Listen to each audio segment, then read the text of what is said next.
Hello friends, good morning. ఈరోజు మా ఇంటి దగ్గర గుడ్లగూబ ఒకటి చనిపోయింది. అది ఎప్పుడు వచ్చి మా ఇంటి దగ్గరే ఉంటుంది. అంటే వచ్చి ఉంటుందని నాకు తెలుసు, ఎందుకంటే ఆ గచ్చు దగ్గర అంతా తన బాత్రూమ్ కదంతా ఉండేది గచ్చు కింద. అదేంటి ఉంటుంది, అసలు ఉండదు కదా ఇక్కడ ఏమి అని చెప్తే, ఒకరోజు నేను విండోలో నుంచి నైట్ టైం చూశాను. అంటే అది గుడ్లగూబ వచ్చి ఉంటుంది, అరుస్తుంది. సరేలే మనం బయటికి వెళ్ళి వీడియో తీస్తే మళ్ళీ దానికి డిస్టర్బ్ అయ్యింది, ఎందుకులే అని చెప్పేసి నేను బయటికి వెళ్ళి దాన్ని వీడియో తీయటం అట్లా ఏం చేయలేదు. ఇగో ఇదంతా గుడ్లగూబ బాత్రూమే. ఒకసారి చూసిన తర్వాత సరే కన్ఫర్మ్ చేసుకున్నాను.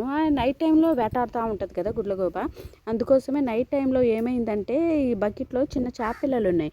అది నైట్ టైం చూసిద్ది కదా అని చెప్పేసి ఇది వాటర్ తాగడానికో చేపపిల్లలను పట్టడానికో దేనికో తెలియదులే కానీ ఇది వాటర్లోకి దిగిన తర్వాత అది బయటికి రాలేకపోయింది.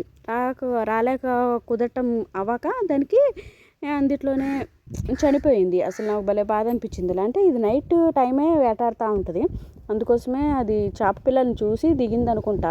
చూడండి, దాని గుడ్లను చూస్తే ఎంత పెద్దగా ఉన్నాయో, అసలు దగ్గర నుంచి చూస్తే అలాగా కళ్ళు తీసుకొని చనిపోయింది. పాపం నాకు భలే బాధ అనిపించిందిలే.